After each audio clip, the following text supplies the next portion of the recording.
book and giving us this wonderful framework.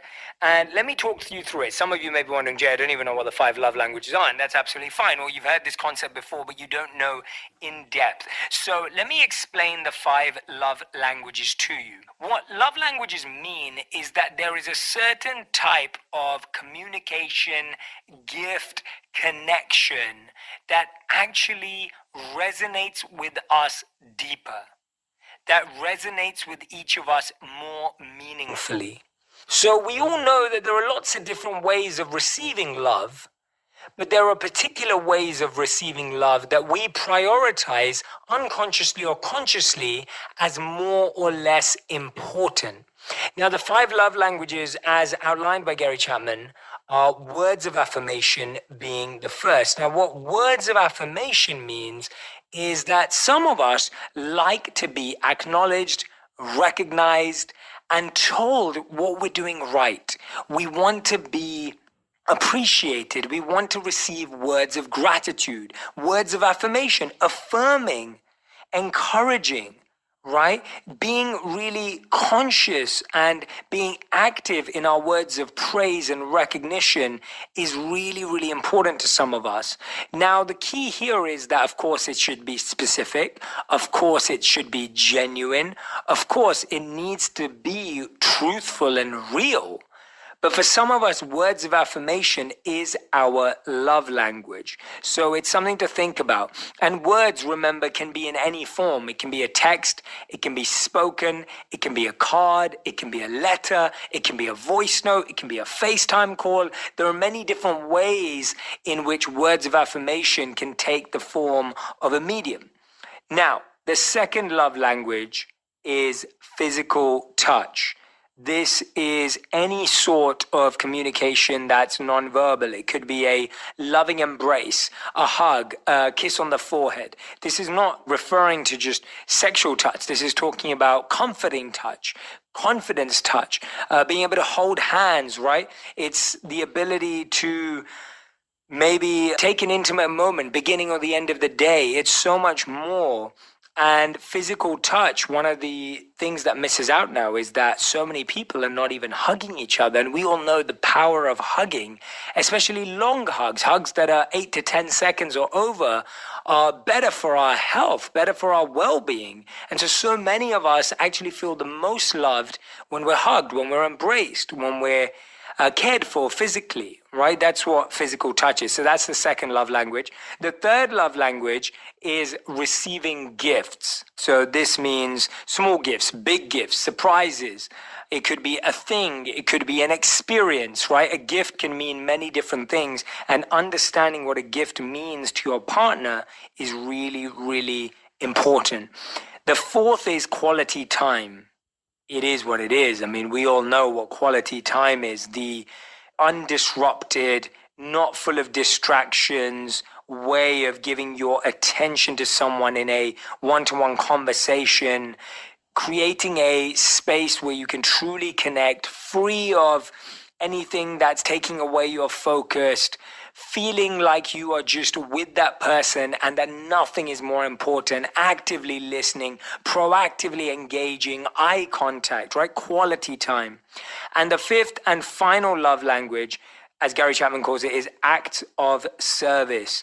So this is chores around the home. It's helping out around what needs to be done. It's making breakfast for someone or making dinner for them. It's helping out, right? Acts of service. So these are the 5 love languages as outlined in the book.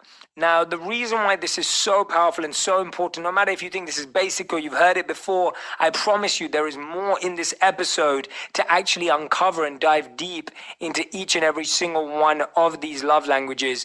And if you practice them, you will save yourself so much time. How many of you know that in the past you wasted so much time trying to impress someone, trying to do things that you think they would like and they didn't like them, that they weren't impressed by them?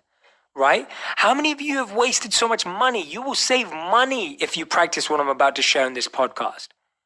How many of you have wasted so much money on gifts, holidays, vacations, experiences that the other person didn't value? And you were left there scratching your head going, why does this person not value this? I don't understand, right? How many times have you ever been in that situation where you think you're giving everything to this person? You think you've gone above and beyond, but actually they're looking at you like you don't love them, like you don't care. So often we waste money because we don't know someone's love language. And we all save energy. How many of us spend so much time trying to figure out what to do, something special for our partners, but we get it wrong? And then we get dissatisfied. And then we get disappointed.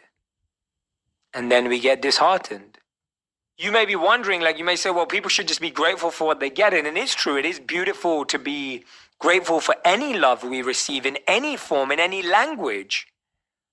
But the truth is that as a lover, and this applies to a friend as well, not just romantic partners, as a friend, as a partner, as a husband or a wife or a boyfriend or a girlfriend, learning to love in the way someone wants to be loved is far more the definition of love than just loving in any way.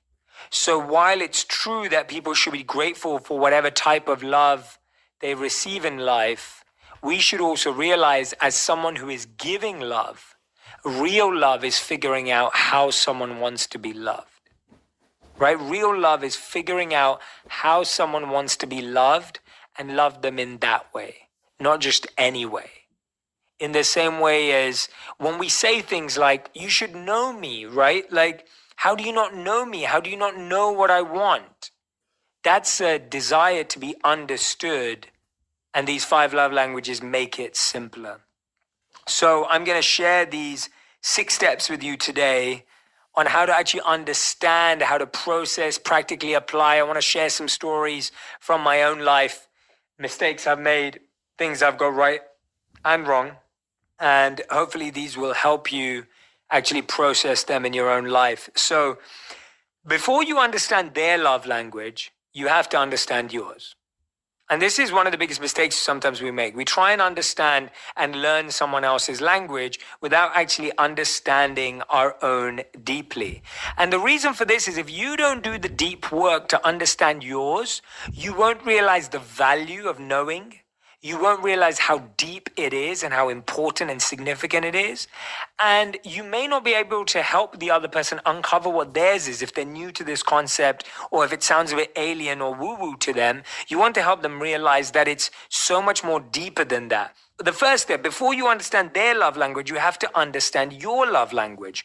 And a good way to reflect on this that I found is asking yourself, what makes you happiest? Right? When you receive something from a partner, what is the one that feels the most satisfying out of everything you receive? And it's simple to just ask yourself, do I feel the most satisfied when I'm hearing words of affirmation? Right? When my partner says to me, I'm really impressed by you. What you're achieving is amazing. Right?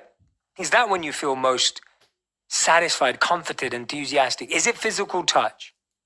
Do you wish that your partner would hug you more, embrace you more? Is it receiving gifts?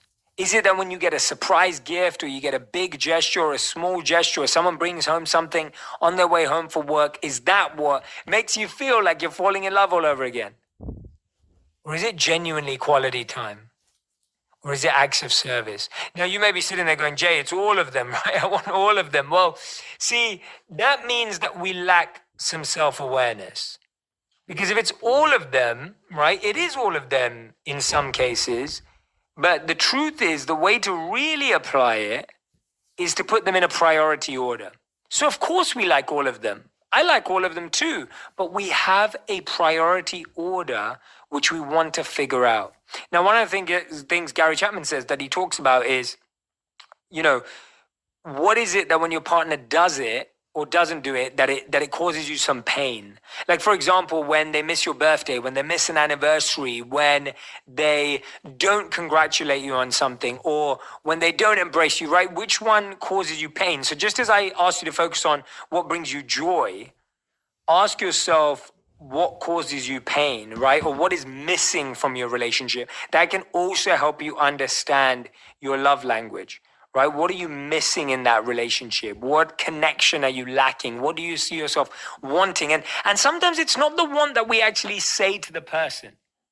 Right? Sometimes it's not actually the want that we say to the person. Sometimes we say to someone, we want quality time, or I wish you'd spend more time with me. But we have to ask ourselves, what are we saying in our minds, in our heads, that we're not even vocalizing to them, which is what we really want? For example, some of us would struggle to tell our partners, I really wanted a big gift for my birthday, right? It sounds not a gift like on Instagram or Twitter. I mean, a gift, right? A gift. Like you'd feel awkward saying that because you think you sound materialistic. You think you sound needy. You think you sound demanding. But the truth is, you really want it. We have to learn to vocalize what we're not saying. Sometimes what we're asking for is not what we truly want. It's what we're not asking for that we want. Right? Think about that carefully. In relationships, so often, what we're asking for is not what we truly want. What we're not asking for is what we truly want. Think about that for a moment. It's a new year, clean slate, which is the perfect opportunity to take your business to the next level by hiring the right people. Finding qualified candidates can be trying to find the team on my own. Use ZipRecruiter the first day, and that's so first, what causes you the greatest joy when you receive it? B, what causes you the greatest pain when you don't receive it? Ask yourself why and be really specific, right? Be really specific about why. And like I said, I want you to put the 5 in order for you because that means you've really thought about it, right? It means you've really thought about giving it a ranking, giving it a priority in your life. And I want you to be honest with yourself. Sometimes we feel uncomfortable saying, I need words of affirmation. I know a lot of friends, male friends, who would feel that it would hurt their ego to actually tell their partner that they need to hear that they look good, that they need to hear that they're proud of the work that they're doing in their career and their promotion. But if you need it and you're not saying you need it, guess what? No one's going to read your mind. No one's going to figure it out, especially when you keep saying in every conversation, no, I don't need it. I don't need anything. No, I'm fine. Like, no, don't worry about me. So it's so important. The first step is understand your own love language. You can't understand anyone else's unless you've done the work to understand your own, right? It's just not going to happen. So think about that first. And I really want you to come back. You can take a screenshot of where we are right now if you want to come back and do this activity, because this is the foundation of the rest of today's episode. The second step is understanding their language. And you can ask them to do the same reflection that you have. And this is why it's important that you do it, because if you've done it, you can now say, hey, this is how it worked for me. This is what I learned about myself. I really recommend trying this out. And you can help them understand this, right? What we don't understand is if you don't help them understand theirs, you will keep giving them yours if you don't know theirs, right? It's like paying someone euros when they live in the USA. That's what it means. Or it's like trying to speak to someone in Spanish when they speak Hindi, right? It doesn't make sense. That's what the mismatch of love languages is. If you walked up to someone and you didn't know what language they spoke and you just start speaking to them in English, but they're like, I don't understand English, that's how it feels to not receive love in your love language. It's confusing, it lacks clarity, it's underwhelming, it's uninspiring, quite frankly, and you don't know how to engage with it. And that's why so many couples today are disengaged in their relationships because they're being spoken to in the wrong language. So take them through the same process. Ask them the same questions. Hey, what when I do it brings you the greatest joy? And what when I make mistakes causes you the greatest pain? Makes you feel the biggest lack, makes you feel the biggest loss, the biggest emptiness that you feel in this relationship. So really take them through the process, explain to them the 5 that exist, and ask them to create a ranking order too. Now, so let me tell you about this with me and Radhi. So I grew up, and my biggest love language my whole life has been gifts. That's been my number one, I'd say, is gifts. The second love language for me has definitely been, I'd say, words of affirmation. Right? Words of affirmation have always been very important to me. I'm a verbal person. I'm an expressive person. I love sharing. I mean, this is a perfect example. When you share on Instagram saying how much you're loving the podcast, it means a lot to me. It deeply impacts my soul. Right? So that's my second one.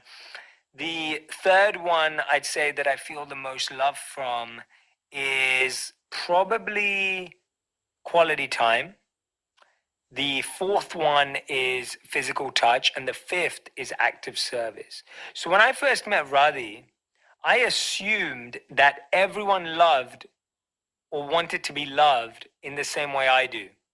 And I believed that love was certain things. So I believed that love was gifts and words of affirmation. So I would shower Radhi every anniversary, every birthday, every Christmas with gifts.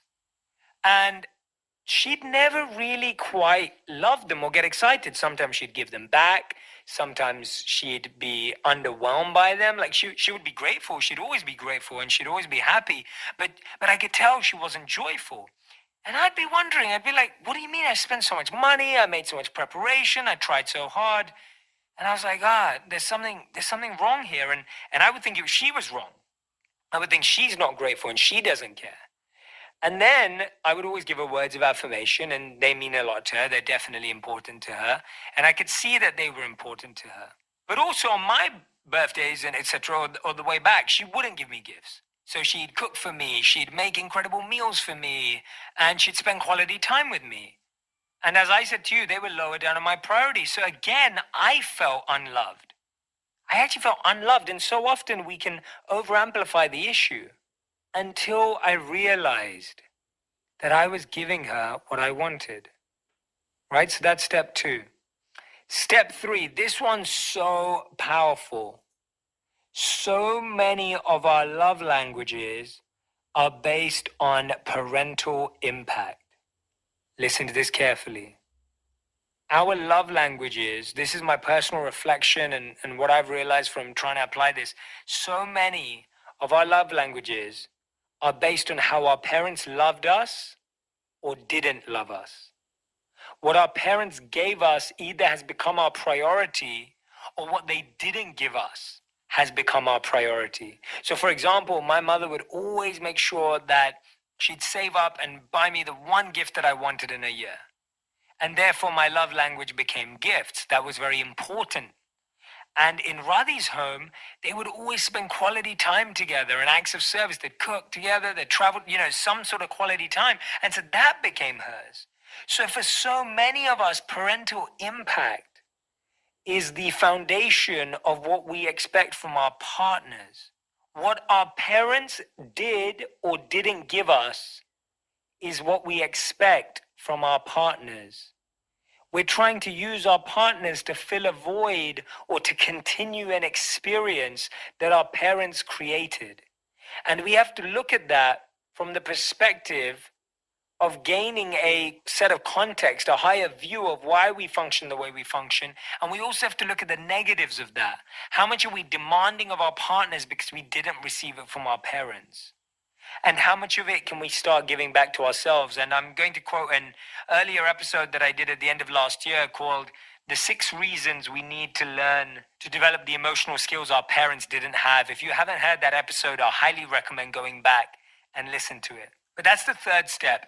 Don't forget parental impact. Take a look at how their parents and speak to them about it, and how your parents have impacted the love languages that you most value. Now, here's the fourth step. This step is called go deeper. What I mean by this is it's really easy to look at this list and be like, okay, words of affirmation. I'm just going to tell someone I love them every day. Okay, physical touch. I'm just going to give someone a hug every morning. Okay, receiving gifts. I'll just buy them a gift for their birthday. Okay, quality time. We'll just spend the weekend together. Okay, acts of service. I'll make dinner, once a week or once a month or whatever it is. And when it becomes like that, where it becomes like a technique, it loses the essence. It loses the real reason. It loses the real power of what it truly is. And that's what I'm saying, go deeper. Gifts doesn't just mean physical objects. Touch doesn't just mean a handshake or walking with your holding hands. The words of affirmations doesn't just mean throwing around words, right? It's so much more than that. And I'll give you an example. As I've grown older, gifts have become less and less important to me because if there is something that I really want, then I will purchase it for myself. And most things, most of my wants are like books and stuff like that, or tech. I have quite a few tech objects. But as time's gone on, that's become less of a priority for me. So for Radhi to express love to me has become more interesting. Now, she has completely blown my mind with this principle and how deeply she's understood it. When we unpacked the love language I received from my mother of gifts, and I explained this to her, I realized it wasn't actually the gift. It was the surprise of a gift. My love language was actually surprise, not gifts. And so I'm not saying that they have to be huge gifts, huge surprises, but rather has totally outdone herself. And in the last 2 years, she did one surprise birthday party for me.